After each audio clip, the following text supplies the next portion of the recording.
Sultan Murad II ini ada tradisi dia yang sangat bagus gitu.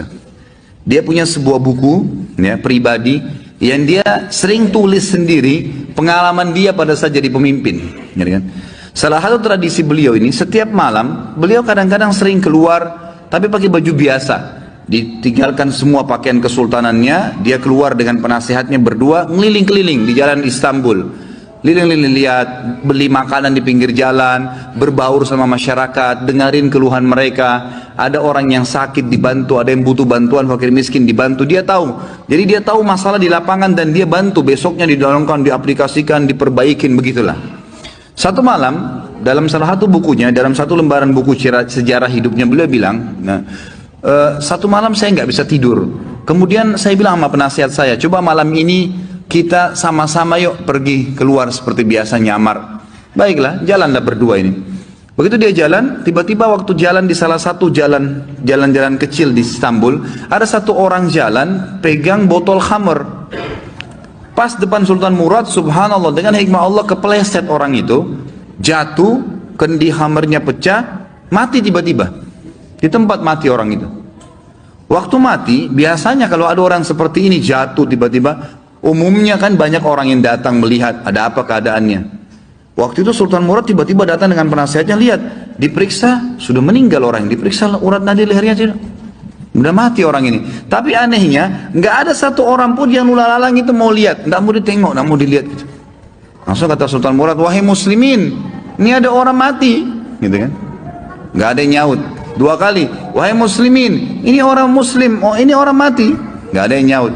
Satu orang di situ, rumahnya rupanya dekat situ, dia bilang, kami tidak akan sentuh jenazah itu, walaupun dia sudah mati. Kata Sultan Murad, kenapa? Dia bilang, tidak anda lihat, dia pegang khamar, orang ini fasik, ahli maksiat, setiap malam zina, setiap malam mabuk. Kami nggak mau sentuh jenazahnya, kami nggak mau. Kata Sultan Murad, tapi kan dia dari kaum muslimin. Kalau kalian tidak mau mengurus jenazahnya, tunjukkan saya di mana rumahnya, biar saya yang bawa ke rumahnya. Ada beberapa orang, ringkas cerita, membantu Sultan Murad datang ke rumahnya. Diketok pintu, dibuka, istrinya lihat suaminya meninggal, nangis. Seperti umumnya biasa wanita, menangis, kemudian masuklah. Yang lain ini orang-orang yang tadi nunjukin rumah itu sudah pulang semua. Tinggal Sultan Murad sama penasehatnya. Duduk depan jenazah ini, istrinya nangis. Kata Sultan Murad, saya mau tanya, kenapa waktu tadi suami kamu jatuh, mati ini, nggak ada yang mau lihat jenazahnya, dan tersebar isu di tengah-tengah masyarakat tadi, mereka nggak mau sentuh ini karena dianggap suami kamu ini fasik, setiap hari zina, setiap hari mabuk. Sultan Murad kaget waktu istrinya tiba-tiba berhenti nangis, langsung dia bilang, saya udah tahu orang akan nilai begitu suami saya, tapi perlu anda tahu, suami saya ini bukan pezina, bukan orang mabuk. Sultan Murad bilang, bagaimana bisa? Jelas khamar di tangannya dia, kendinya pecah, saya lihat dia bawa khamar, dan orang ini bukan satu dua orang memberikan kesaksian, tidak ada satupun orang yang mau bantu jenazahnya. Dia bilang, iya, saya perlu berikan kepada anda kesaksian. Kata istrinya, suami saya ini orang sangat saleh, luar biasa ibadahnya kepada Allah, pada saya dan anak-anak baik, dan dia juga sangat dekat hubungannya dengan Allah. Sholat malamnya nggak ketinggal, kalau siang hari puasa, sedekahnya bagus. Tambah kaget Sultan Murad, bagaimana ceritanya? Dia bilang, suami saya ini punya satu usaha di tengah-tengah kota sini. Setiap hari hasil bisnisnya dia dibagi 3 keuntungannya. Sepertiga dibawa pulang ke rumah untuk saya pakai makan dan minum untuk anak-anak saya.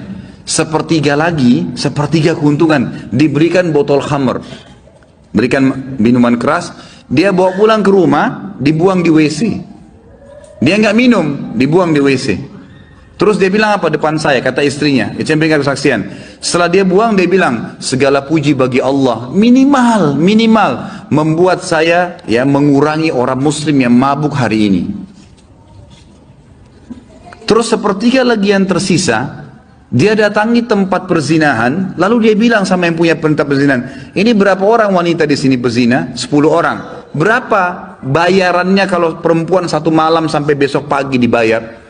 Kata si tempat punya tempat sekian, dikasih sama dia sepertiga untungnya nih, 10 orang ini semua saya booking malam ini, tutup tempat kalian, ini sudah milik saya, sudah dapat uang kan, nggak ada perzinahan, tutup. Dia pulang ke rumahnya. Orang pikir waktu dia masuk ke kios khamar, beli khamar, dia minum. Orang pikir waktu dia masuk tempat zina, dia berzina. Padahal sebenarnya dia malah suruh tutup. Dia pulang, kata istrinya, lalu dia bilang, segala puji bagi Allah yang minimal membuat saya malam ini memberhentikan beberapa anak muda muslim zina. Bayangkan, pernah nggak kita terfikir buat perbuatan begini? Nggak terlintas. Tapi karena kedekatannya dengan Allah, Allah bukakan dia jalan ibadah yang tidak masuk di akal kita gitu. Lalu istrinya bilang, saya pernah bilang sama suami saya, kalau begini perilakumu, kapan kamu mati, nanti jenazah kamu nggak diurus sama kaum muslimin. Ternyata terjadi, kata istrinya, jenazahnya nggak ada yang urus. Tapi waktu itu suami saya sempat senyum, dan suami saya bilang, tenang aja hai istriku, kalau saya mati, yang sholati saya nanti khalifah, sultan, penasehatnya, dan juga seluruh ulama Istanbul. Sultan Murad waktu itu menangis, lalu mengatakan, suamimu benar, saya Sultan Murad, khalifah muslimin, saya akan urus jenazah suamimu, saya akan, sama ini penasehat saya akan sholati, dan saya akan undang seluruh ulama di Istanbul untuk mensolatinya. Kedekatan diri seseorang pada Allah, Allah akan bukakan kita di lini-lini ibadah yang kita tidak sampai, tidak sadar gitu, tidak sangka gitu ya.